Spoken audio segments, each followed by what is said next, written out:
ಇವ್ರ ಫ್ರೆಂಡ್ ಆಗಿ ಗೆಸ್ಟ್ ಆಗಿ ಬಂದಿದ್ದು ನನ್ನ ಕೈ ಲಾಂಚ್ ಮಾಡಿಸ್ತೀನಿ ಅಂತ ಹೇಳ್ತಾರೆ. ಎಲ್ಲ ದೇವ್ರು ಒಳ್ಳೇದು ಮಾಡಲಿ, ಎಲ್ರಿಗೂ ಒಳ್ಳೇದಾಗ್ಲಿ, ಲಾಂಚ್ ಆಗಲಿ. ವಿಶೇಷ ಅಂದ್ರೆ ದೇವಸಸ್ಯ ಚಿತ್ರ. ಎಲ್ರಿಗೂ ನಮಸ್ಕಾರ. ನನ್ನ ಮಾತು ಶುರು ಮಾಡೋಕ್ಕಿಂತ ಮುಂಚೆ ಇನ್ನು ಕೆಲವರು ನಾನು ಮೇಲೆ ಕರಿಬೇಕು. ನನ್ನ DOP, ಮ್ಯೂಸಿಕ್ ಡೈರೆಕ್ಟರ್, ಆಮೇಲೆ ಪ್ರಜ್ವಲ್ ಸರ್ ಎಲ್ಲ ಬರಬೇಕು ಮೇಲೆ. ನಾನು ತುಂಬ ವಿಷಯ ಹೇಳ್ಕೋಬೇಕು, ಬಟ್ ಯಾವ ವಿಷಯ ಶುರು ಮಾಡಬೇಕು, ಎಲ್ಲಿಂದ ಶುರು ಮಾಡಬೇಕು ಅನ್ನೋದ್ರ ಬಗ್ಗೆ ನನಗೆ ಗೊಂದಲ ಇದೆ, ಭಯ ಇದೆ. ಖಂಡಿತ ಅದ್ರ ಬಗ್ಗೆ ಮಾತಾಡ್ತೀನಿ ಸರ್. ಈ ಕತೆ, ನಮಸ್ಕಾರ, ನನ್ನ ಹೆಸರು ಕಾರ್ತಿಕ್ ಭಟ್ ಅಂತ. ಇದೇ ಮೊದಲನೇ ಸಲ ನಿರ್ದೇಶನ ಮಾಡ್ತಾ ಇದ್ದೀನಿ. ಇದಕ್ಕೂ ಮೊದಲು ನಾನು ಒಂದು ಖಾಸಗಿ ಕಂಪ್ನಿಲಿ ಕೆಲಸ ಮಾಡ್ತಿದ್ದೆ. ಆಮೇಲೆ ಧಾರಾವಾಹಿ ಲೋಕದಲ್ಲಿ ಬರಹಗಾರನಾಗಿ ಕೆಲಸ ಮಾಡಿದ್ದೀನಿ. ಗಟ್ಟಿಮೇಳ, ಸತ್ಯ ಮುಂತಾದ ಧಾರಾವಾಹಿಗಳಿಗೆ ಬರೆದಿದ್ದೀನಿ. ಅದರ ನಂತರ ಹೆಜ್ಜಾರು ಮತ್ತೆ ಕಾಡುಮಳೆ ಚಿತ್ರಕ್ಕೆ ಕೂಡ ಬರಹಗಾರನಾಗಿ ಕೆಲಸ ಮಾಡಿದ್ದೀನಿ. ಅದರ ನಂತರದಲ್ಲಿ ಈಗ ಇದು ನನ್ನ ಮೊದಲನೇ ನಿರ್ದೇಶನದ ಚಿತ್ರ. ಇದಕ್ಕೆ ಬರವಣಿಗೆಯನ್ನು ಕೂಡ ಮಾಡಿದ್ದೀನಿ ನಾನೇನೆ, ಹಾಗೂ ಮತ್ತೆ ನನ್ನ ತಂಡ ಇದರಲ್ಲಿ ತುಂಬಾ ದೊಡ್ಡ ಮಟ್ಟಕ್ಕೆ ಸಹಕರಿಸಿದೆ. ಸರ್, ಹೆಸರೇ ಹೇಳುವಾಗೆ ಚಿರಪರಿಚಿತ ರಾಜ್ಯದ ಅಪರಿಚಿತ ಹಳ್ಳಿಗಾಡು, unknown countryside of a well known state. So ಸ್ವಾಭಾವಿಕವಾಗಿ ಉತ್ತರ ಕನ್ನಡ ಜಿಲ್ಲೆ ಅಂತ ಮಾತು ಬಂದ ತಕ್ಷಣ ಉತ್ತರ ಕರ್ನಾಟಕನ ಅಂತ ಒಂದು ಕೇಳುವ ವಾಡಿಕೆ ಇದೆ ಕೆಲವರಲ್ಲಿ. ಉತ್ತರ ಕನ್ನಡ ಜಿಲ್ಲೆ ಕೂಡ ಉತ್ತರ ಕರ್ನಾಟಕ ಜಿಲ್ಲೆಗಳಲ್ಲಿ ಒಂದು. ಅಲ್ಲಿ ಅದೊಂದು ವಿಶೇಷವಾದ ಜಿಲ್ಲೆ ಸರ್. ಮಲೆನಾಡು, ಬಯಲುಸೀಮೆ ಮತ್ತೆ ಕರಾವಳಿ ಮೂರನ್ನು ಹೊಂದಿರುವ ಬಹುಶಃ ದೇಶದ ಏಕೈಕ ಜಿಲ್ಲೆ ಅಂದ್ರೂ ಖಂಡಿತ ತಪ್ಪಾಗಲ್ಲ. ಅಷ್ಟು ವೈವಿಧ್ಯತೆ ಅಲ್ಲಿದೆ. ಸೊ ಅಷ್ಟು ವೈವಿಧ್ಯತೆ ಇರೋದ್ರಿಂದ ಅಷ್ಟು ಕಥೆಗಳು ಕೂಡ ಅಲ್ಲಿದೆ.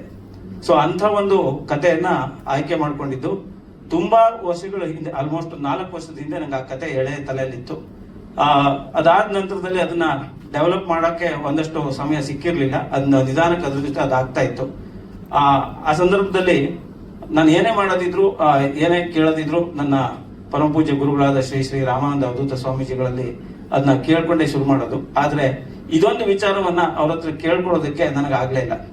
ಅವರು ಆ ಕೇಳೋಕ್ಕಿಂತನೂ ಮುಂಚೆ ಅವರು ದೈವಾಧೀನರಾದ್ರು, ಮುಕ್ತರಾದ್ರು. ನನ್ಗದೊಂದು ಕೊರಗು ಉಳಿದೋಗಿತ್ತು. ಇದನ್ನ ಹೇಗ್ ಮಾಡೋದು, ಈ ಕತೆ ನನಗೆ ಸಿನಿಮಾ ಆಗಲ್ವಾ, ಅಥವಾ ಸಿನಿಮಾ ನನ್ನ ವಿಷಯ ಅಲ್ವಾ, ಈ ತರದ್ದಾದ ಒಂದಷ್ಟು ಭಯ ನನ್ನಲ್ಲಿತ್ತು. ಸೊ ಆದ್ರೂ ಮನ್ಸಿಗೆ ಅನ್ಸಿದ್ದು, ಅವ್ರ ಹತ್ರ ನನ್ನ ಮನ್ಸಲ್ಲಿ ಹೇಳ್ಕೊಂಡ್ರು ಅದು ತಲುಪುತ್ತೆ ಅಂತ. ಅದೇ ತರ ಹೋಗಿ ಅಲ್ಲಿ ನಮಸ್ಕಾರ ಮಾಡಿ ಬೆಂಗಳೂರಿಗೆ ಬಂದು 3 ದಿವಸದ ಒಳಗೆ ಅನಂತಮೂರ್ತಿ ಹೆಗ್ಡೆ ಅವ್ರು, ನಾನೊಂದು ಪ್ರೊಡಕ್ಷನ್ ಹೌಸ್ ಮಾಡಿದ್ದೀನಿ, ಕತೆ ಇದ್ರೆ ತಗೊಂಡ್ ಬಾ ಅಂತ ಹೇಳ್ತಾರೆ. ನನಗೆ ಅಲ್ಲಿಂದ ಪವಾಡಗಳ ಸಾಲು ಶುರುವಾಗುತ್ತೆ ಅಂತ ಭಾಸ ಆಯ್ತು. ಯಾಕಂದ್ರೆ ಅದು ನನ್ನ ಗುರುಗಳ ಆಶೀರ್ವಾದನೆ. ಇನ್ನೊಂದು ವಿಶೇಷ ಅಂದ್ರೆ, ಅನಂತಮೂರ್ತಿ ಹೆಗಡೆ ಅವರು ಕೂಡ ನಮ್ಮ ಗುರುಗಳಿಗೆ ನಡ್ಕೊಳ್ಳುವಂತವರೇ ಆಗಿದ್ರು. ನಾವು ಬಾಲ್ಯದಿಂದ ಪರಿಚಯ. ಆದ್ರೆ ಮಧ್ಯದಲ್ಲಿ ಒಂದಷ್ಟು ದಿವಸ ನಮ್ದೇ ಆದ ಕೆಲಸಗಳಲ್ಲಿ ನಮ್ಗೆ ಒಡನಾಟ ಕಮ್ಮಿ ಇತ್ತು. ಈ ಒಂದು ದಿವಸದಲ್ಲಿ ಮತ್ತೆ ಅದು ಅದೇ ರೀತಿ ಶುರು ಆಯ್ತು. ಆ ಕತೆ ಎಳೆಯನ್ನ ಹೋಗಿ ಅವ್ರ ಹತ್ರ ಹೇಳ್ದೆ. ಅವರು ಒಂದೇ ಮಾತು ಹೇಳಿದ್ದು, ಈ ಕಥೆಯನ್ನ ವಿಸ್ತಾರ ಮಾಡು, ಈ ಸಿನಿಮಾ ಮಾಡೋಣ ಅಂತ. ಅಷ್ಟು ಕಡಿಮೆ ಸಮಯದಲ್ಲಿ ಅವರಿಗೆ ಅಂಥದ್ದೊಂದು ನಿರ್ಧಾರ ಮಾಡಕ್ಕೆ ಒಬ್ಬ ನಿರ್ಮಾಪಕನಿಗೆ ನಿಜವಾಗೂ ಸದಭಿರುಚಿ ಇರಬೇಕಾಗತ್ತೆ. ಯಾಕಂದ್ರೆ ಅವರು ಫಸ್ಟಿಗೆ ಕಾಸ್ಟ್ ಯಾರನ್ನ ಕೊಡೋಣ, ಯಾರು ಮಾಡೋಣ ಅಂತ ಕೇಳಿಲ್ಲ. ಆ ಕತೆಗೆ ಏನ್ ಬೇಕು ಅದನ್ನ ಕೊಡು ಅಂತ ಹೇಳಿದ್ರು. ಸೊ ಆ ಕಥೆ ಮಾಡೋದೇ ಕೂಡ ಒಂದು ಸಾಹಸದ ಕೆಲಸ ಆಯ್ತು ನಮ್ಗೆ ಆಮೇಲೆ. ಯಾಕೆಂದ್ರೆ ನನಗೆ ಆ ಪ್ರೋಸೆಸ್ ನಲ್ಲಿ ತುಂಬಾ ನಂಬಿಕೆ, ರಿಸಲ್ಟ್ ಗಿಂತ ಆ ಪ್ರೋಸೆಸ್ ಕರೆಕ್ಟ್ ಆಗಿದ್ರೆ ರಿಸಲ್ಟ್ ಕರೆಕ್ಟ್ ಆಗಿ ಬರುತ್ತೆ ಅನ್ನುವಂತ ಒಂದು ನಂಬಿಕೆ ನನಗಿದೆ. ಅದೇ ಕಾರಣಕ್ಕೆ ನಾವು ಕತೆಗೆ ತುಂಬಾ ಒತ್ತು ಕೊಟ್ಟಿದೀವಿ. ನೀವು ನಂಬಲ್ಲ, 2 ವರ್ಷ ನಾವು ಈ ಕತೆಗೆ ಕೆಲಸ ಮಾಡಿದೀವಿ. ಪ್ರೀ ಪ್ರೊಡಕ್ಷನ್ಗೆ ಎಷ್ಟು ಕರೆಕ್ಟ್ ಆಗಿ ಕೆಲಸ ಆಗ್ಬೇಕು ಅಷ್ಟು ಕರೆಕ್ಟ್ ಆಗಿ ಕೆಲಸ ಆಗ್ಬೇಕು ಅನ್ನೋ ಕಾರಣಕ್ಕೆ 2 ವರ್ಷ ನಾವು ಕತೆಗೆ ಕೂತಿದ್ವಿ. ಯಾಕಂದ್ರೆ ನಿರ್ಮಾಪಕರು ಬರೀ ನಿರ್ಮಾಪಕರೇ ಆಗಿರ್ಲಿಲ್ಲ ನಮ್ಗೆ. ಅವರು ಪ್ರತಿಯೊಂದು ಹಂತದಲ್ಲೂ ಕತೆ ಎಲ್ಲಿ ಹೋಗ್ತಿದೆ, ಯಾವ ಆಂಗಲ್ ಪಡ್ಕೊಳ್ತಿದೆ, ಇದು ಬೇಕಾ, ಇದು ಬೇಡವಾ ಅಂತ ಕಥೆಗೆ ಅವರು ಸಂಪೂರ್ಣವಾಗಿ ಅವರನ್ನು ಅವ್ರು ತೊಡಗಿಸ್ಕೊಂಡಿದ್ರು. ಸೊ ಹಾಗಾಗಿ ಮೊದಲನೇ ಪ್ರೇಕ್ಷಕ ನನಗೆ ನನ್ನ ಪ್ರೊಡ್ಯೂಸರೇ ಆಗಿದ್ರು. ಸೊ ನಾನು ಕತೆ ಹೇಳಿದಾಗ ಅವರಿಗೆ ಅವರ ಅಗತ್ಯತೆಗಳನ್ನ ಅಥವಾ ಅವರು ಬೇಕು ಅನಿಸಿದ್ದನ್ನೆಲ್ಲ ಅವ್ರು ಹೇಳ್ತಾ ಇದ್ರು. ನಾವು ಆ ಕತೆಗೆ ಅದನ್ನ ಸರಿಯಾಗಿ ಆಗೋ ತರ ಮಾಡ್ಕೊಳ್ಳೋಕೆ ಒಂದಷ್ಟು ಸಮಯವನ್ನ ನಮ್ಗೆ ಹಿಡಿತು. ಅಂಡ್ ಆ ಕತೆಗೆ ಪಾತ್ರಧಾರಿಗಳನ್ನ ಹುಡುಕೋದು ಕೂಡ ಅಷ್ಟೇ ಕಷ್ಟ ಆಗಿತ್ತು. ಒಬ್ಬ 2 ಊರಿನ ಕತೆ ಸರ್ ಇದು, ವೈತರಣಿ ಮತ್ತೆ ಪಿಳ್ಳಂಗದೆ. ಇದಕ್ಕಿಂತ ಜಾಸ್ತಿ ನಾ ಇನ್ ಕತೆ ಬಗ್ಗೆ ಇನ್ನೇನು ಹೇಳಕ್ ಹೋಗಲ್ಲ. ಆ ವೈತರಣಿ ಅನ್ನೋದು ಒಂದು ಸಿದ್ಧಿ ಕುಟುಂಬಗಳ ಕತೆ. ಆ ಸಿದ್ಧಿ ಕುಟುಂಬದ ಹುಡುಗನ್ನ ನಾನು ಹೀರೋ ಮಾಡಬೇಕು. ನನಗೆ ಅಲ್ಲಿ ಕಲಾವಿದರನ್ನ ಹುಡುಕ್ಬೇಕು. ಮತ್ತು ಅಲ್ಲಿ ಅವರು ಒಂದು ವಿಷಯ ಹೇಳ್ತೀನಿ, ಅವರೆಲ್ಲರೂ ಹುಟ್ಟು ಕಲಾವಿದರು ಸರ್. ಅವ್ರು ನಿಜವಾಗೂ ಅವ್ರ ರಕ್ತದಲ್ಲಿ ಆ ಕಲೆ ಅನ್ನೋದಿದೆ. ಅದನ್ನ ನೀವು ಒಬ್ಬ ಡ್ಯಾನ್ಸರ್ ಆಗಿ ರೂಪ ಮಾಡ್ಕೋತಿರೋ, ಆಕ್ಟರ್ ಆಗಿ ಮಾಡ್ಕೋತಿರೋ, ಅಥವಾ ಫೈಟರ್ ಆಗಿ ಮಾಡ್ಕೋತಿರೋ, ಅಥವಾ ಚಿತ್ರಕಾರನಾಗಿ ಮಾಡ್ಕೋತಿರೋ, ಅದು ಅವ್ರನ್ನ ತಿದ್ದೋರೋದು ಇರ್ತದೆ. ನನಗೊಬ್ಬ ನಟ ಬೇಕಿತ್ತು. ನಾನು ಅವ್ರನ್ನ ಹುಡ್ಕೊಂಡು ಹೊರಟಾಗ ನನ್ನ ಅಣ್ಣ ಕೃಷ್ಣಮೂರ್ತಿ ಹೆಗಡೆ ಅವರಿದ್ದಾರೆ. ಅವ್ರ ಮನೆಯಲ್ಲಿ ಅವ್ರ ಜೊತೆ ಒಬ್ಬ ಸೆಲ್ವಿನ್ ಅಂತ ಹುಡುಗ ಇದ್ದ. ಆತ ಅವ್ರ ಜೊತೆ ಟ್ರ್ಯಾಕ್ಟರ್ ಓಡಿಸ್ತಾ ಇದ್ದ. ನನಗವನು ನೋಡಿದ ತಕ್ಷಣ ಇವನ್ ನನ್ನ ಹೀರೋ ಅಂತ ಅನ್ಸಿದ್ದು. ಬಟ್ ಆತ ಯಾವುದೇ ನಟನೆಯ ಬ್ಯಾಕ್ ಗ್ರೌಂಡ್ ಇಲ್ಲದೆ ಇದ್ದಂತ ಹುಡುಗ. ಅವನನ್ನ ನಾನು ಆಕ್ಟರ್ ಮಾಡಬೇಕು ಅನ್ನೋದು ಅಲ್ಲಿಂದ ಚಾಲೆಂಜ್ ಶುರುವಾಗುತ್ತೆ. 2 ವರ್ಷಗಳ ಕಾಲ ನಾನು ಅವರನ್ನ ನನ್ನ ಜೊತೆಗೆ ಇಟ್ಕೋತೀನಿ. ಕತೆ ಮಾಡೋ ಸಮಯದಲ್ಲಿ ಸಂಪೂರ್ಣವಾಗಿ ಬಂದ ತಕ್ಷಣ ಕೂಡ ಓದಕ್ಕೆ ಕಷ್ಟ ಇತ್ತು, ಬರೆಯಕ್ಕೆ ಕಷ್ಟ ಇತ್ತು, ವಿದ್ಯಾಭ್ಯಾಸ ಇದೆ, ಆದ್ರೆ ಅದರದ್ದು ಟಚ್ ತಪ್ಪೋಗಿತ್ತು. ಸೊ ಹಾಗಾಗಿ ಕಾದಂಬರಿಗಳನ್ನ ಕೊಟ್ಟು ಓದಿಸಿ, ಆಮೇಲೆ ಡೈಲಾಗ್ ಕೊಡೋಕ್ಕಿಂತ ಮುಂಚೆ ಒಂದಷ್ಟು ಅವ್ರನ್ನ ಟ್ರೈನ್ ಮಾಡಕ್ ಟ್ರೈ ಮಾಡಿ, ಅದೇ ಜೊತೆಗೆ ಪಾತ್ರಗಳನ್ನ ಹುಡುಕ್ತಾ ಇದ್ದಾಗ, ಬೇರೆ ಪಾತ್ರಗಳನ್ನ ಹುಡುಕ್ತಾ ಇದ್ದಾಗ ನನ್ನ ಇನ್ನೊಂದು ಮುಖ್ಯವಾದ ಪಾತ್ರ ಅದು ಆನಂದ್ ಅವರು ಮಾಡಿದ್ದಾರೆ. ಅವರು ನನಗೆ ಇಲ್ಲಿ ಕೇವಲ ಪಾತ್ರಧಾರಿಗಳಲ್ಲ, ನನ್ನ ನಾಯಕನನ್ನ ತಿದ್ದುವಲ್ಲಿ ಅವರ ಶ್ರಮ ಕೂಡ ತುಂಬಾ ದೊಡ್ಡದಿದೆ. ಅವರು ಥಿಯೇಟರ್ ಬ್ಯಾಕ್ ಗ್ರೌಂಡ್ ಇಂದ ಬಂದಂತವ್ರು. ಸೊ ಅವ್ರಿಗೆ ಹೇಳಿದೆ, ನಿಮ್ಮ ಕೊಡುಗೆ ಏನ್ ಕೊಡಕ್ಕಾಗತ್ತೆ ಇದ್ರಲ್ಲಿ ಕೊಡಿ ಅಂದಾಗ, ಸರ್ ಏನೋ ಬರ್ದಿದ್ದವ್ರಿಗೆ ಕಲ್ಸ್ಬೋದು, ಅರ್ಧಂಬರ್ಧ ಬರೋರಿಗೆ ಕಲ್ಸಕ್ಕಾಗಲ್ಲ, ಸೊ ಇವ್ನಿಗೆ ಖಂಡಿತ ಕಲ್ಸ್ಬೋದು ಅಂತ ಒಂದು ಮಾತು ಹೇಳಿದ್ರು. ಅಂಡ್ ಅದು ಸತ್ಯ ಆಗಿದೆ ಕೂಡ. ಅಂಡ್ ಮುಂದೆ ಸಿನಿಮಾದಲ್ಲಿ ನಿಮಗೂ ಕಾಣಿಸುತ್ತೆ ಅವ್ನು ಎಷ್ಟು ಚೆನ್ನಾಗಿ ಆಕ್ಟ್ ಮಾಡಿದ್ದಾನೆ, ಎಷ್ಟು ಅದ್ಭುತವಾಗಿ ನಟಿಸಿದ್ದಾನೆ ಅನ್ನೋದು. ಸೊ ಅಲ್ಲಿ ಹಾಗೇನೆ ಒಂದು ಊರನ್ನ ಕಟ್ಟಬೇಕು. ನಾನು ತುಂಬಾ ಊರನ್ನ ಹುಡ್ಕೊಂಡು ಹೋಗಿದ್ದೆ. ಯಾವ ಊರು ಚೆನ್ನಾಗ್ ಆಗ್ಬೋದು, ಯಾವ ಊರು ಸೆಟ್ ಆಗ್ಬೋದು ನಮ್ ಕತೆಗೆ ಅಂತ. ಬಟ್ ಯಾವ ಊರು ಸೆಟ್ ಆಗಕ್ ಆಗ್ತಿರ್ಲಿಲ್ಲ, ಯಾಕಂದ್ರೆ ಇದು 1995ನೇ ಇಸ್ವಿ ಕತೆ. ಆಸ್ ಇಟ್ ಈಸ್ ನೀವು ಅದನ್ನ ಮಾಡ್ತೀರಾ ಅಂತ ಹೋದಾಗ ಆ ತರದ ಊರು ಇವತ್ತು ಎಲ್ಲೂ ಇಲ್ಲ. ನಾವು ಬಹುಶಃ ಉತ್ತರ ಕನ್ನಡ ಜಿಲ್ಲೆ ಆಲ್ಮೋಸ್ಟ್ ಎಲ್ಲ ಹಳ್ಳಿ ಮೂಲೆಗಳನ್ನ ತಲುಪಿದೀನಿ ನಾನು, ಅದ್ರಲ್ಲಿ ನಂಗೆ ಸಿಗ್ಲಿಲ್ಲ. ಸೊ ಹಾಗಾಗಿ ನಾನು ಸೆಟ್ ಹಾಕುವ ಅನಿವಾರ್ಯತೆ ಬಂತು. ಸೆಟ್ ಹಾಕಿದ್ರು ಅದು ನಾರ್ಮಲಿ ಸೆಟ್ ಹಾಕೋ ತರ ಎಲ್ರಿಗೂ ಕಾಣೋ ತರ ಸೆಟ್ ಹಾಕಿದ್ದಾರೆ ಅಂತ ಅನ್ಸೋ ತರ ಆಗ್ಬಾರ್ದು. 1995ರಲ್ಲಿ ಊರು ಹಿಂಗಿತ್ತು ಅಂತ ಸೆಟ್ ಹಾಕ್ಬೇಕು. ಸೊ ಹಾಗೆ ಕೆಲಸ ಶುರು ಮಾಡಿದ್ದು. ಅದರಲ್ಲಿ ಕಿರಣ್, KGF ಕಿರಣ್ ಅಂತ ಅವರು ತುಂಬಾ ಅದ್ಭುತವಾಗಿ ನಮಗೆ ಕೆಲಸ ಮಾಡ್ಕೊಟ್ಟಿದ್ದಾರೆ. ಅಂಡ್ ನನ್ನ ತಂಡ ಕೂಡ ಅದರಲ್ಲಿ ತುಂಬಾ ಶ್ರಮಿಸಿದೆ. ಬಟ್ ಅದಕ್ಕೆ ನಮ್ಗೆ ಅನಂತಮೂರ್ತಿ ಹೆಗಡೆ ಅವರ ಬೆಂಬಲ ಕೂಡ ಅಷ್ಟೇ ಇತ್ತು, ಯಾಕಂದ್ರೆ ಖರ್ಚು ಅಷ್ಟೇ ಆಗಿದೆ. ಸೊ ಅದೆಲ್ಲಕ್ಕಿಂತ ಜಾಸ್ತಿ ಹೇಳ್ಬೇಕು ಅಂದ್ರೆ, ಆ ಊರು ಸಿದ್ಧ ಆದಾಗ ಅಲ್ಲೇ ಪಕ್ಕದಲ್ಲಿ ಒಂದು ಈಶ್ವರ ಲಿಂಗ ಇದೆ. ಅದಕ್ಕೆ ಶಿವರಾತ್ರಿ ದಿನ ಪೂಜೆಗೆ ಬರ್ತಾರೆ ಎಲ್ರು. ಅಲ್ಲಿ ಹೆಚ್ಚು ಕಮ್ಮಿ ಏನಿಲ್ಲ ಅಂದ್ರೂ 5-6 ಸಾವಿರ ಜನ ಬರ್ತಾರೆ ಪೂಜೆ ಮಾಡಕ್ಕೆ. ಅಲ್ಲಿ ಪಕ್ಕದಲ್ಲಿರೋರು ಇಲ್ಲೇನಿದೆ ಅಂತ ನೋಡಕ್ ಬಂದವ್ರು ಎಲ್ರು ಹೇಳಿದ್ ಒಂದೇ ಮಾತು, ನಾನ್ ಚಿಕ್ಕವನಿದ್ದಾಗ ಊರ್ ಹಿಂಗೆ ಇತ್ತು ಅಂತ. ಸೊ ನನಗೆ ಅದು ಮೊದಲನೇ ಧೈರ್ಯ. ಊರ್ ಹಿಂಗೆ ಇತ್ತು ಅಂದ್ರೆ ಅದ್ ನೋಡಕ್ ನಿಜವಾಗಿ ಕಾಣ್ತಾ ಇದೆ ಅನ್ನೋಂತ ಧೈರ್ಯ ನನಗ್ ಬಂತು. ಸೊ ಆ ಊರಿಗೆ ಸಂಬಂಧಪಟ್ಟಂಗೆ ಏನೇನ್ ಶೂಟಿಂಗ್ ಇತ್ತು, ಏನೇನ್ ಬೇಕಿತ್ತು ಎಲ್ಲದನ್ನು ನಾವೀಗ ಚಿತ್ರೀಕರಣ ಮುಗಿಸಿದೀವಿ. ಅಲ್ಲಿ ಒಂದು 45 ದಿನಗಳ ಕಾಲ ಮೊದಲನೇ ಶೆಡ್ಯೂಲ್ ಚಿತ್ರೀಕರಣ ಮುಗಿಸಿದೀವಿ. ಇನ್ನು ತುಂಬಾ ದಿನಗಳ ಕಾಲ ಚಿತ್ರೀಕರಣ ಮಾಡ್ಲಿಕ್ಕಿದೆ. ಇದಕ್ಕೂ ಮುಂಚೆ ಈಗ ಏನ್ ನಮ್ಮ ಚಿತ್ರದ ಬಗ್ಗೆ, ನಮ್ಮ ಚಿತ್ರವನ್ನ ಮುಂದಿನ ಹಂತಗಳಲ್ಲಿ ಹೇಳ್ಕೊಳ್ಳೋದ್ರ ಬಗ್ಗೆ ಜನಕ್ಕೆ ತಿಳಿಸೋಣ ಅನ್ನೋ ಕಾರಣಕ್ಕೆ ಈಗ ಟೈಟಲ್ ಟೀಸರ್ ರಿಲೀಸ್ ಮಾಡಿದೀವಿ. ಇದನ್ನ ಎಷ್ಟು ಜನಕ್ಕೆ ತಲುಪಿಸ್ಲಿಕ್ಕಾಗುತ್ತೆ ಅಷ್ಟು ಜನಕ್ಕೆ ತಲುಪಿದಾಗ ಮಾತ್ರ ಅದಕ್ಕೊಂದು ಸಾರ್ಥಕತೆ ಬರೋದು. ಆ ಸಾರ್ಥಕತೆಯ ಬೆನ್ನೆಲುಬು ನೀವು ಅಂತ ನಾನು ನಂಬಿದ್ದೀನಿ. ನಮ್ದು ಹೊಸ ತಂಡ, ಆದ್ರೆ ನಾವು ತುಂಬಾ ಆತ್ಮವಿಶ್ವಾಸದಿಂದ ಈ ಚಿತ್ರ ಮಾಡಿದೀವಿ. ನಮ್ಗೆ ಇದರಲ್ಲಿ ಯಾವುದೇ ಲೋ ಬಜೆಟ್ ಆಗ್ಲಿ ಅಥವಾ ಕಮ್ಮಿ ಆ ತರದ್ದು ಏನೂ ಇಲ್ಲ. ಚಿತ್ರಕ್ಕೆ ಏನ್ ಬೇಕೋ ಎಲ್ಲದನ್ನು ಸರಿಯಾಗಿ ಕೊಟ್ಟಿದೀವಿ. ಸೊ ಹಾಗಾಗಿ ಚಿತ್ರ ನಿಮಗೆ ಚಂದ ಕಾಣಿಸುತ್ತೆ ಅನ್ನೋ ಒಂದು ಖಾತ್ರಿಯನ್ನ ನಾನು ಇವತ್ತು ಹೇಳ್ತಾ ಇದ್ದೀನಿ. ಹಾಗಾಗಿ ಈ ಚಿತ್ರ ಜನರನ್ನ ತಲುಪುವಲ್ಲಿ ನಿಮ್ಮ ಸಹಾಯ ನಮ್ಗೆ ತುಂಬಾ ದೊಡ್ಡದಿದೆ. ದಯವಿಟ್ಟು ನೀವು ಇದನ್ನ ಮಾಡ್ಕೊಡ್ಬೇಕು ಅಂತ ನಿಮ್ಮೆಲ್ಲರಿಗೂ ಕೇಳ್ಕೊಳ್ತೀನಿ. ನನ್ನ ಹೆಸರು ಸಲ್ವನ್ ದೇಸಾಯಿ ಅಂತ. ನಮ್ಮೂರು ಹಳಿಯಾಳ್ ತಾಲೂಕು ಗಾಡಗೆರೆ ಗ್ರಾಮ. ನಾನು ಅಲ್ಲಿಂದ ಬೆಂಗಳೂರಿಗೆ ಬಂದಿದ್ದೆ. ಏನೋ ಫಿಲ್ಮ್ ಮಾಡ್ಬೇಕಂತ ಬಂದೆ. ಅಂದ್ರೆ ನಂಗೆ ಇಷ್ಟ ಆಗಿತ್ತು ತುಂಬಾ ಈ ಸಿನಿಮಾದಲ್ಲಿ ಏನೋ ಆಕ್ಟ್ ಮಾಡ್ಬೇಕು, ನಾನು ತುಂಬಾ ಕಲಿಬೇಕು, ತುಂಬಾ ಮುಂದೆ ಹೋಗ್ಬೇಕಂತ ಬಂದೆ. ನಿಮ್ಮ ಪ್ರೋತ್ಸಾಹದಿಂದ ನಾನು ಇಲ್ಲಿ ಇವತ್ತು ಸ್ಟೇಜ್ ಮೇಲೆ ಕುಂತಿದ್ದೆ. ಧನ್ಯವಾದಗಳು. ಹಾ ಹೌದು, ಮಂಚಿಗೆರೆ ಅವರು.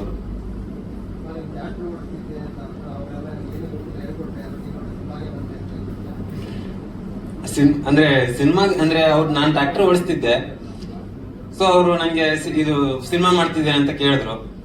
ನಾನು ಸಿನಿಮಾ ಮಾಡ್ತಿದ್ದೆ, ಹಿಂಗೆ ಸಿನಿಮಾಕ್ಕೆ ಹೀರೋ ಆಗ್ತಿದ್ಯಾ ಹಿಂಗೆ ಕೇಳಿದ್ರು. ನಾನು ಹೂ ಅಂತ ಹೇಳಿ ಅವ್ರ ಜೊತೆ ಬಂದು ಕಲ್ತು ಇಲ್ಲಿ ಸಿನಿಮಾ ಮಾಡ್ತಿದ್ದೀನಿ ಈಗ.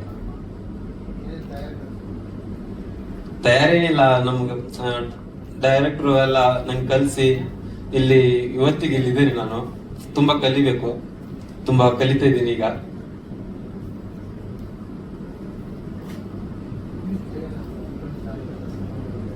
ಖುಷಿ ಅನಿಸ್ತಾ ಇದೆ, ತುಂಬಾ ಖುಷಿ ಅನಿಸ್ತಾ ಇದೆ. ಏನೋ ಮಾಡ್ತಿದ್ದೇನೆ, ಸಿನಿಮಾ ಮಾಡ್ತಿದ್ದೇನೆ ಅಂತ. Thank you. ಮೊದಲ ಸ್ಟೇಜ್ ಅಂತೀರಾ, ಇನ್ನು ಹೆಚ್ಚು ಸ್ಟೇಜ್ ನಿಮ್ಗೆ ಸಿಗ್ಲಿ ಈ ರೀತಿಯಾಗಿ. Thank you so much. Aahan Gowda.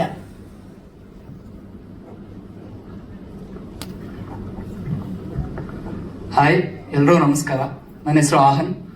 ನಾನು ಈ ಮೊದಲು BTS ಅನ್ನೋ ಸಿನಿಮಾ ಮಾಡಿದ್ದೆ. ಅದರಲ್ಲಿ ಅದು ಆಂಥಾಲಜಿ ಫಿಲಮ್, ಅದ್ರಲ್ಲಿ ಒಂದು ನಾನು ಲೀಡ್ ಮಾಡಿದ್ದೆ, ನಾನು ಮತ್ತೆ ಜಹಾಂಗೀರ್ ಸರ್. ತುಂಬಾ ಖುಷಿ ಆಗುತ್ತೆ ದೇವಸಸ್ಯದ್ದು ಒಂದು ಭಾಗ ಆಗಿರೋದಕ್ಕೆ.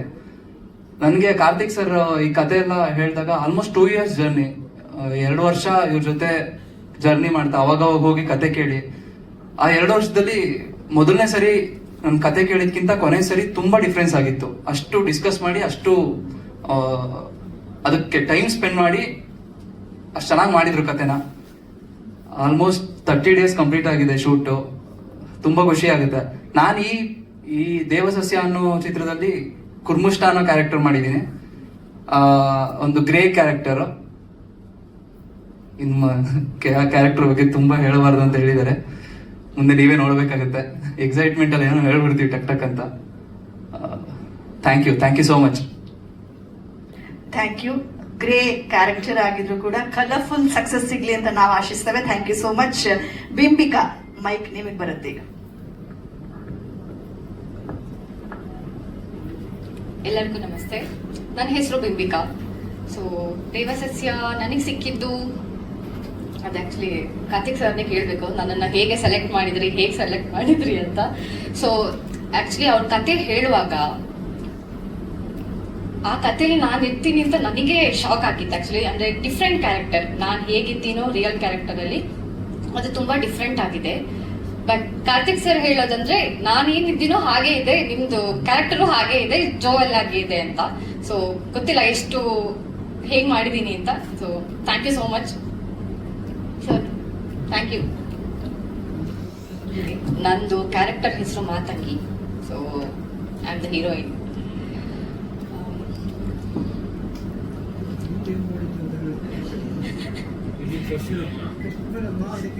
ಇಲ್ಲ, ನಂದು ಇದು ಫಸ್ಟ್ ಫಿಲಮ್ ಅಲ್ಲ. ಮುಂಚೆ ನಾನು ನಾರಾಯಣ ಅಂತ ಒಂದು ಮೂವಿ ಮಾಡಿದ್ದೆ. ಸೊ ನೆಕ್ಸ್ಟ್ ದಿವಾನಸ್ ಅಂತ ಅದು ರಿಲೀಸ್ ಆಗಲಿಲ್ಲ, ಆಗ್ಬೇಕಷ್ಟೇ. ಸೊ ಇದು ನಂದು 5th ಫಿಲಮ್. ಸೊ ಬಟ್ ಗೊತ್ತಿಲ್ಲ ಯಾಕೆ ಇಷ್ಟು ನರ್ವಸ್ ಆಗ್ತಿದ್ದೀವಿ ಮಾತಾಡೋಕ್ಕೆ ಅಂತ.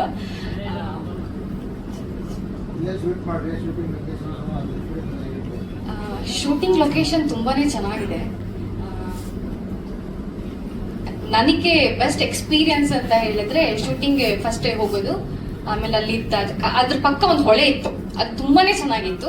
ಹೋಗೋದು, ಫಸ್ಟಿಗೆ ಫೋಟೋ ತಕ್ಕೊಳ್ಳೋದು, ಆಮೇಲೆ ಬರೋದು, ರೆಡಿ ಆಗೋದು, ಇದೇ ಆಗ್ತಿತ್ತು ಡೈಲಿ. ಆ್ಯಂಡ್ ಎಕ್ಸ್ಪೀರಿಯನ್ಸ್ ಅಷ್ಟೇ ಇರೋದು, ಜಾಸ್ತಿ ಏನಿಲ್ಲ.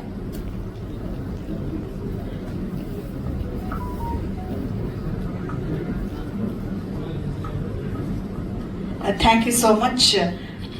ನಿರ್ಮಾಪಕರು ಅನಂತ್ ಮೂರ್ತಿ ಹೆಗ್ಡೆ ಅವರು ಮಾತನಾಡಬೇಕು. ಎಲ್ಲರಿಗೂ ನಮಸ್ಕಾರ. ವಿಶೇಷವಾಗಿ ನಮ್ಮ ದೇವಸಸ್ಯ ಚಿತ್ರದ ಟೈಟಲ್ ಟೀಸರ್ ಲಾಂಚ್ ಕಾರ್ಯಕ್ರಮದ ಈ ಒಂದು ಶುಭ ಸಂದರ್ಭಕ್ಕೆ ವರದಿ ಮಾಡಲಿಕ್ಕೆ ಬಂದಂತಹ ಎಲ್ಲ ಪತ್ರಕರ್ತ ಮಿತ್ರರೇ ನಮಸ್ಕಾರಗಳು. ನಮ್ಮ ಕರ್ನಾಟಕದ ಆಸ್ತಿಯಾದಂತಹ ಶ್ರೀನಿವಾಸ್ ಮೂರ್ತಿಯವರ ಮಗ ನವೀನ್ ಕೃಷ್ಣ ಬಂದಿದ್ದಾರೆ, ಅವರಿಗೂ ಕೂಡ ನಮಸ್ಕಾರ. ನಮ್ಮ ಆತ್ಮೀಯ ಸ್ನೇಹಿತರು, ಹಲವಾರು ಚಿತ್ರದಲ್ಲಿ ಪಾತ್ರ ಮಾಡಿದಂತಹ, ಫೇಸ್ಬುಕ್ ಅಲ್ಲಿ ಬಹಳ ಆಕ್ಟಿವ್ ಇರುವಂತಹ ಅಜಿತ್ ಬೊಗ್ನಳ್ಳಿ ಬಂದಿದ್ದಾರೆ, ಅವರಿಗೂ ಕೂಡ ನಮಸ್ಕಾರ. ಹಾಗೆ ಈಗಾಗಲೇ 3 ಚಿತ್ರಗಳನ್ನು ಮಾಡಿದಂತಹ ಹೀರೋ ಕಮ್ ಡೈರೆಕ್ಟರ್ ರಾಜೇಶ್ ಧ್ರುವ ಇದ್ದಾರೆ, ಅವರಿಗೂ ಕೂಡ ನಮಸ್ಕಾರ. ಈಗ ಹಾಗೆ ಈ ಒಂದು ವಿಶೇಷವಾದ ಕಾರ್ಯಕ್ರಮಕ್ಕೆ ಸಾಕ್ಷಿಯಾದಂಥ ಎಲ್ಲರಿಗೂ ಕೂಡ ನಮಸ್ಕಾರ ಹೇಳ್ತಾ ಇದ್ದೇನೆ. ನನ್ನ ಬಗ್ಗೆ ಹೇಳಬೇಕು ಅಂತಂದ್ರೆ ನನ್ನ ಹೆಸರು ಅನಂತ ಮೂರ್ತಿ ಹೆಗಡೆ ಅಂತೇಳಿ. ನಾನೊಬ್ಬ ಪತ್ರಕರ್ತ. ಸಿರ್ಸೆ ನಮ್ಮೊಂದು ವಿಶ್ವಂಬರ ಟಿವಿ ಅಂತಿದೆ, ಮತ್ತೆ ವಾರಪತ್ರಿಕೆ ಇದೆ, ಮತ್ತೆ ಲ್ಯಾಂಡ್ ಡೆವಲಪರ್ ಕೂಡ. ದುಡ್ಡು ಬೇಕಲ್ಲ, ದುಡ್ಡಿರೋದಕ್ಕೆ ಪಿಕ್ಚರ್ ಮಾಡಿರೋದು. ಸೊ ನನ್ನ ಬಗ್ಗೆ ನಾ ಹೇಳಿದ್ದೇನೆ. ಊರ್ ಸಿರ್ಸಿ. ಮೊದಲು ಚಿಕ್ಕ ವಯಸ್ಸಲ್ಲಿ ನಾವು ತುಂಬಾ ಪಿಕ್ಚರ್ ನೋಡ್ತಾ ಇದ್ವಿ. ನಾ ಜನ್ಮ ಜೋಡಿ ಪಿಕ್ಚರ್ ಅನ್ನ 7 ಸಲ ನೋಡಿದ್ದೇನೆ, 7ನೇ ಕ್ಲಾಸಲ್ಲಿ 7 ಸಲ. ಅಷ್ಟು ಹುಚ್ಚಾಗಿತ್ತು ಪಿಕ್ಚರ್ ಅಂದ್ರೆ, ಏನೋ ಒಂದು ಹುಚ್ಚು. ನನಗೆ ಅವಾಗ ಹೀರೋ ಆಗಬೇಕು ಅಂತ ಅವಕಾಶ ಅಂದ್ರೆ ಆಸೆ ಇತ್ತು. ಹೀರೋ ಆಗ್ಲಿಕ್ಕೆ ಆಗಿಲ್ಲ, ನನಗೆ ಪಾತ್ರ ಮಾಡ್ಲಿಕ್ಕೆ ಬರಲಿಲ್ಲ, ಅವಕಾಶ ಸಿಕ್ಕಿಲ್ಲ, ಜೀವನ ಜಂಜಾಟ ಹೀಗೆಲ್ಲ ಆಗಿ ನಾನು ಬೆಂಗಳೂರಿನ ಇನ್ಫ್ಯಾಕ್ಟ್ ನಾನು ದೇವಸ್ಥಾನದಲ್ಲಿ ಪೂಜಾರಿ ಆಗಿದ್ದೆ. ನಮ್ಮ ದೇವಸ್ಥಾನದಲ್ಲಿ ಕೂಡ ಬಂದ ಕಮಿಟಿ ಮೆಂಬರ್ಸ್ ಕೂಡ ಬಂದಿದ್ದಾರೆ. ನಮಗೆ ಒಂದು ಅನ್ನ ಕೊಟ್ಟಂತಹ, ದೇವರ ಸೇವೆ ಮಾಡ್ಲಿಕ್ಕೆ ಅವಕಾಶ ಕೊಟ್ಟಂತಹ ಕಮಿಟಿ ಮೆಂಬರ್ ನಮ್ಮ ಮಂಜು ಅವರಿರಲಿ, ಸೀನಪ್ಪ ಅವರಿರಲಿ, ಶ್ರೀನಿವಾಸ್ ಅವರಲ್ಲಿ ಎಲ್ಲರೂ ಕೂಡ ಬಂದಿದ್ದಾರೆ ಇವತ್ತಿನ ದಿವಸ. ದೇವಸ್ಥಾನದಲ್ಲಿ ಹಲವಾರು ವರ್ಷಗಳ ಕಾಲ ನಾನು ಅರ್ಚಕನಾಗಿ ಕೆಲಸ ಮಾಡ್ತಾ ಇದ್ದೆ. ಯಾಕೆಂದ್ರೆ ನಮ್ಮ ಊರು ಉತ್ತರ ಕನ್ನಡ ಜಿಲ್ಲೆ. ಬಹುಶಃ ಉತ್ತರ ಕನ್ನಡ ಜಿಲ್ಲೆ ಅಂದ್ರೆ ಅದೊಂದು ರೀತಿಯ ಭೂಲೋಕ ಸ್ವರ್ಗ ಇದ್ದ ಹಾಗೆ. ಕಾರ್ತಿಕ್ ಅವರು ಹೇಳಿದ್ರು, ಬಯಲ್ಸೀಮೆ ಇರುವಂಥದ್ದು, ಕರಾವಳಿ ಇರುವಂಥದ್ದು, ಗುಡ್ಡಗಾಡು ಇರುವಂಥದ್ದು ಎಲ್ಲ ಸೇರಿರುವಂತಹ ಒಂದು ವಿಶೇಷವಾದಂತಹ ಒಂದು ಜಿಲ್ಲೆ. ಬಹಳ ಬಡತನ ನಮ್ಮೂರ ಕಡೆ ಎಲ್ಲ. ಓದೋದೇ ಕಷ್ಟ, ಬದುಕೋದೇ ಕಷ್ಟ, ಜೀವನ ಮಾಡೋದೇ ಕಷ್ಟ, ಶಾಲೆ ಹೋಗೋದು ಕಷ್ಟ. ನಮ್ಮ ಅಣ್ಣ ಇದ್ದಾರೆ. ನಮ್ಮ ಅಣ್ಣವರು ಕೂಡ ಒಂದು ಹೋಟೆಲ್ನಲ್ಲಿ 1,000 ರೂಪಾಯಿ, ಒಂದು 500 ರೂಪಾಯಿ ಮ್ಯಾನೇಜರ್ ಆಗಿ ಕೆಲಸ ಮಾಡ್ತಾ ಇದ್ರು. ಏನೇನೋ ಜೀವನ ಮಾಡ್ಕೊಂಡು ಹೋಗೋದೇ ಕಷ್ಟ. ನಮ್ಮ ತಂದೆಯವರು ಒಂದು ಮಾರಿಕಾಂಬಾ ದೇವಸ್ಥಾನದಲ್ಲಿ ಅಡಿಗೆ ಕೆಲಸಕ್ಕೆ ಹೋಗ್ತಾ ಇದ್ರು. ತಿಂಗಳಕ್ಕೆ ಅವರಿಗೆ 800 ರೂಪಾಯಿ ಸಂಬಳ, ದಿವಸಕ್ಕಲ್ಲ, 1 ತಿಂಗಳಕ್ಕೆ. ಅವರು ದಿವಸಕ್ಕೆ 8 ಕಿಲೋಮೀಟರ್ ಹೋಗ್ಲಿಕ್ಕೆ 8, ಬರ್ಲಿಕ್ಕೆ 8, 16 ಕಿಲೋಮೀಟರ್ ಸೈಕಲ್ ಹೊಡ್ಕೊಂಡು ಹೋಗಿ ಅಡಿಗೆ ಕೆಲಸ ಮಾಡಿ ನಮ್ಮನ್ನು ಸಾಕಿದ್ದಾರೆ. ಅಷ್ಟು ಬಡತನದಲ್ಲಿದ್ವಿ ನಾವು. ಆಮೇಲೆ ಏನೇನೋ ದೇವಸ್ಥಾನ ಪೂಜೆ ಮಾಡಿದ್ವಿ, ಏನೋ ಉದ್ಯಮ ಮಾಡಿದ್ವಿ, ಒಳ್ಳೆ ರೀತಿಯಲ್ಲಿ ಗೌರವಯುತವಾಗಿ ಮಾಡಿ ಮುಂದೆ. ಯಾಕೆ ಹಿನ್ನೆಲೆ ಹೇಳಿದೆ ಅಂತಂದ್ರೆ, ಈ ನಮ್ಮಲ್ಲಿ ಯಾವ್ದಾದ್ರು ಒಂದು ಚಿಕ್ಕ ವಯಸ್ಸಿಂದ ಯಾವ್ದಾದ್ರು ಒಂದು ಥಾಟ್ ಇದ್ರೆ ಅದು ಹೋಗೋದೇ ಇಲ್ಲ. ಹಾಗೆ ಆಗ್ತಿತ್ತು. ನಾನು ತುಂಬಾ ಪಿಕ್ಚರ್ ನೋಡ್ತಾ ಇದ್ದೆ ಅವಕಾಶ ಸಿಕ್ಕಿದಾಗೆಲ್ಲ. ಕೊನೆಗೆ ಅನಿಸ್ತು, ನಾವೊಂದು ಪಿಕ್ಚರ್ ಮಾಡಬೇಕು ನಮ್ಮ ಜೀವನದಲ್ಲಿ ಅಂತ ಹೇಳಿ. ಅದೇನೋ ಗೊತ್ತಿಲ್ಲ, ನಮ್ಮ ಗುರುಗಳಾದಂತಹ ದಿವ್ಗೀಯ ರಾಮಾನಂದರ ಆಶೀರ್ವಾದ ಇರ್ಬೋದು. ಇನ್ಫ್ಯಾಕ್ಟ್ ಹಲವಾರು ಬಾರಿ ಈ ಪಿಕ್ಚರ್ ಮಾಡೋಕ್ಕಿಂತ ಮುಂಚೆ 3-4 ಜನರ ಹತ್ರ ನಾವು ಕಥೆ ಡಿಸ್ಕಸ್ ಮಾಡಿದ್ವಿ. ಮಜಿದ್ ಪಪ್ನಳ್ಳಿಯವರು ಕೂಡ, ಅವರು ಕೂಡ ಒಂದು ಚಿತ್ರ ಮಾಡಬೇಕು ಅಂತ ಹೇಳಿ ಬಹಳಷ್ಟು ಚರ್ಚೆ ಮಾಡಿದ್ವಿ. ಕೊನೆ ಯಾವುದೋ ಒಂದು ರೀತಿಯಲ್ಲಿ ಅದು ಸೆಟ್ ಆಗಿಲ್ಲ. ಮುಂದೆ ಮಾಡ್ಬೋದು. ಮುಂದೆ ಹೇಳ್ತಾ ಬರ್ತೇನೆ. ನಾವು ಅಂದ್ಕೊಂಡಿದ್ದು ಏನಂತಂದ್ರೆ, ಪಿಕ್ಚರ್ ಮಾಡೋದು ಆಯ್ತು, ಯಾವ ಹೀರೋ ಹಾಕೊಳ್ಳೋದು ಇದೆಲ್ಲ ಬೇರೆ. ಚಿತ್ರದಲ್ಲಿ ಏನ್ ಬೇಕು ಅಂತಂದ್ರೆ, ಒಂದು ಕಂಟೆಂಟ್ ಬೇಕು. ಜನ ಯಾಕೆ ಪಿಕ್ಚರ್ ನೋಡ್ಬೇಕು? ಈಗ ನಾವು ಪ್ರೇಕ್ಷಕನಾಗ ಆಲೋಚನೆ ಮಾಡಬೇಕು. ನಾವು ಈಗ ನಾಳೆ ಯಾವ್ದಾದ್ರು ಪಿಕ್ಚರ್ ಬರ್ತಾ ಇದೆ ಅಂತಂದ್ರೆ, ಪಿಕ್ಚರ್ ನೋಡ್ಲಿಕ್ಕೆ ಕಾರಣ ಇರಬೇಕು. ನಮ್ಮ ಪಿಕ್ಚರ್ ದರ್ಶನ್ ಇದ್ದಾರಾ, ಸುದೀಪ್ ಇದ್ದಾರಾ, ಅದು ಶಾರುಖ್ ಖಾನ್ ಇದ್ದಾರಾ? ಹೌದಪ್ಪ, ಯಾರೋ ಒಬ್ರು ದೊಡ್ಡ ಹೀರೋ ಇದೆ, ಅವ್ರ ಫ್ಯಾನ್ಸ್ ಇರ್ತಾರೆ. ಅದು ಹೆಂಗ್ ಪಿಕ್ಚರ್ ಹೆಂಗನ ಇರ್ಲಿ, ನಮ್ಮ ಅಣ್ಣ ಇದ್ದಾರೆ, ನಾವು ಹೋಗ್ಬೇಕು, ಶಿವಣ್ಣ ಇದ್ದಾರೆ, ನಾವು 10 ಗಂಟೆಗೆ ಹೋಗ್ಬೇಕು ಅಂತ ಹೋಗ್ತಾರೆ. ನಮ್ಮ ಪಿಕ್ಚರ್ ಯಾರು ಮಾಡ್ತಾರೆ? ನಮ್ಮದು ಅಷ್ಟು ದೊಡ್ಡ ಪ್ರೊಡಕ್ಷನ್ ಹೌಸ್ ಅಲ್ಲ, ನಾವು ಮಾಡ್ತಾರೆ, ಫಸ್ಟ್ ಟೈಮ್ ಮಾಡ್ತಾ ಇರೋವಂಥದ್ದು. ಲೋ ಬಜೆಟ್ ಅಲ್ಲದೆ ಇದ್ರು ಕೂಡ, ಪಿಕ್ಚರ್ಗೆ ಏನ್ ಬೇಕು ಕೊಟ್ಟರು ಕೂಡ ನಾವು ದೊಡ್ಡ ಸ್ಟಾರ್ ಕಾಸ್ಟ್ ಹಾಕೊಂಡು ಮಾಡುವಂತ ಮಟ್ಟಕ್ಕೆ ನಾವಿನ್ನು ಹೋಗಿಲ್ಲ. ಹಾಗಾದಾಗ ಜನ ಮೊದಲು ಥಿಂಕ್ ಮಾಡಬೇಕು, ಈ ಪಿಕ್ಚರ್ ಅನ್ನು ಯಾಕೆ ನೋಡಬೇಕು? ನಾವು ಅದೇ ಕ್ವಶನ್ ಆಗ್ತಾ ಇದ್ವಿ ನಾವೆಲ್ಲ. ಇಲ್ಲಿ ನಾವು ಇಷ್ಟು ಜನ ಕೂತ್ಕೊಂಡಿದ್ದೇವೆ. ನಮ್ಮ ಟೀಮ್ ಇದೆ. ನಮ್ಮ ಪ್ರವೀಣ್ ಭಟ್ರು ಇರ್ಬೋದು, ಹಾಗೆ ರಂಜಿತ್ ಇರ್ಬೋದು, ಹಾಗೆ ನಮ್ಮ ಶಣ್ಣು ಇರ್ಬೋದು. ಹೀಗೆ ಎಲ್ಲರದ್ದು ಒಂದು ಟೀಮ್ ಇದೆ. ಅಭಿ ಇರ್ಬೋದು, ಪ್ರಸನ್ನ ಇರ್ಬೋದು, ಪೂರ್ಣಚಂದ್ರ ಇರ್ಬೋದು, ಸುಮಾರಷ್ಟು ಜನ. ಪಾಪ ಅವರು ನಮ್ಮೊಟ್ಟಿಗೆ 2 ವರ್ಷ, ಕೊನೆಗೆ ನಾವೆಲ್ಲರೂ ಕರಿತೇವೆ ವೇದಿಕೆಗೆ. ಯಾರ್ಯಾರು ಇದ್ರಲ್ಲಿ ಭಾಗವಹಿಸಿದಾರೋ, ಕಷ್ಟಪಟ್ಟಿದ್ದಾರೆ, ಹಲವು ರಾತ್ರಿ ಕಷ್ಟಪಟ್ಟಿದ್ದಾರೆ, ಎಲ್ಲರೂ ಕೂಡ ನಾವು ವೇದಿಕೆ ಕರಿತೇವೆ. ನಮ್ಮ ಪ್ರವೀಣ್ ಭಟ್ರು ಮತ್ತು ರಂಜಿತ್ ಅಂತೂ ಹಗಲು ರಾತ್ರಿ ನಮ್ಮ ಕಾರ್ತಿಕ್ ಅವರೊಟ್ಟಿಗೆ ಒಬ್ಬರು ಎಡಗೈ ಒಬ್ಬರು ಬಲಗೈಯಾಗಿ ಜೊತೆಗೆ ಕಾರ್ಯನಿರ್ವಹಿಸಿದ್ದಾರೆ 2 ವರ್ಷಗಳ ಕಾಲ. ಅಷ್ಟು ಕಷ್ಟಪಟ್ಟಿದ್ದಾರೆ ಹಗಲು ರಾತ್ರಿ ಇದ್ದೇನೆ. ಅಂದ್ರೆ ಎಲ್ಲರ ಉದ್ದೇಶ ಏನಾಗಿತ್ತು ಅಂತಂದ್ರೆ, ನಾವು ಇವ್ರು ಹೇಳಿದ್ದಾರೆ, ಅದನ್ನೇ ಮತ್ತೆ ಎಲಾಬ್ರೇಟ್ ಮಾಡಿ ಹೇಳ್ತೇನೆ. 2 ಇಯರ್ಸ್ ತಗೊಂಡಿದ್ದೇವೆ ಪ್ರೀ ಪ್ರೊಡಕ್ಷನ್ 2 ವರ್ಷ. ಯಾಕೆಂದ್ರೆ ನಾವು ಹಲವಾರು ರೀತಿಯಲ್ಲಿ ಕಥೆಯಲ್ಲಿ ಪ್ರಯೋಗ ಮಾಡಿದ್ವಿ, ಆಲೋಚನೆ ಮಾಡಿದ್ವಿ, ಇದು ಚೇಂಜ್ ಮಾಡಿದ್ವಿ, ಇದು ಬೇಡ. ನಾನು ಅವ್ರ ಜೊತೆ ಕೂತ್ಕೋತಾ ಇದ್ದೆ. ನಮಗೆ ಕೇಳಿದ ತಕ್ಷಣ ಕತೆ ಚೆನ್ನಾಗಿ ಅನಿಸ್ಬೇಕು, ಸೀನ್ಸ್ ಚೆನ್ನಾಗಿ ಅನಿಸ್ಬೇಕು, ಜನ ಈ ಪಿಕ್ಚರ್ ಯಾಕೆ ಮಾಡಬೇಕು ಅನ್ನೋದನ್ನ ನಾವು ಮತ್ತೆ ಮತ್ತೆ ಕ್ವಶನ್ ಹಾಕೋತಾ ಇದ್ವಿ. ಏನು ವಿಶೇಷತೆ, ಕಂಟೆಂಟ್ ಹೊಸ ತರ ಇರಬೇಕು, ಜನಕ್ಕೆ ಇದ್ರಲ್ಲಿ ಬರುವಂತ ಒಂದು ಹೀರೋ ಆದಿಯಾಗಿ ಹೊಸ ತರ ಇರಬೇಕು. ಅದಕ್ಕೆ ನಾವು ಇವರನ್ನ ಹುಡ್ಕೊಂಡು ಒಬ್ಬ ನಮಗೆ ಒಂದು ಈಗ ಸಿದ್ಧಿ ತಗೋಬೇಕು ಅಂತಂದಾಗ ಅಂತ ಒಬ್ಬ ಕಲಾವಿದ ಯಾರು ಕಂಡಿಲ್ಲ. ಅದಕ್ಕೆ ಇವ್ರನ್ನ ಕರ್ಕೊಬಂದು ಇವ್ರಿಗೆ ಹೇಳಿ, ಮೊದಲು ಕರ್ಕೊಬರಕ್ಕಿಂತ ಮುಂಚೆ ಸಣ್ಣ ಪುಟ್ಟ ಹತ್ರ ಮಾಡಿಸಿ ನೋಡಿ, ಇಲ್ಲ ಅವ್ನು ಮಾಡ್ಬೋದು ಅಂತ ಹೇಳಿ ತಂದು ಇಟ್ಕೊಂಡು, ಪಾಪ ಇವ್ರು ಎಷ್ಟು ಕಷ್ಟಪಟ್ಟಿದ್ದಾರೆ ಅಂತಂದ್ರೆ, ನಮ್ಮ ರಂಜು ಮತ್ತೆ ಆಹಾನ್ ಪ್ರವೀಣ್ ಭಟ್ರಲ್ಲ 6 ತಿಂಗಳ ಕಾಲ ಅವ್ನಿಗೆ ಯಾವ್ದು ಡೈಲಾಗ್ ಕೊಡ್ತಿರ್ಲಿಲ್ಲ, ಮುಖಪಾತ್ರ ಅಭಿನಯ. ನಿನಗೆ ಹರ್ಷವಾಗಿದೆ ಅಂತ ಹೇಳು, ನಿನಗೆ ಯಾರೊಬ್ರು ಹೊಡೆದ್ರು ಏನ್ ಮಾಡ್ತೀಯ ಹೇಳು, ಅದ ನೀನ್ ಬ್ಯಾಕ್ ತಗೊಂಡೋದ್ರು ಹೆಂಗ್ ಎಕ್ಸ್ಪ್ರೆಷನ್ ಮಾಡಿ ತೋರಿಸ್ತೀಯ ಅಂತ ಹೇಳು. ಈ ರೀತಿಯಲ್ಲಿ ಎಲ್ಲ ಘಟನೆಗಳು ಕೂಡ ಒಂದು ಸ್ಕ್ರಿಪ್ಟ್ ಕೊಟ್ಟು ಅದನ್ನ ಸಂಪೂರ್ಣವಾಗಿ ಅವರು ಮುಖಪಾತ್ರ ಅಭಿನಯ ಮಾಡಿಸ್ತಾ ಇದ್ರು ಅಂತ.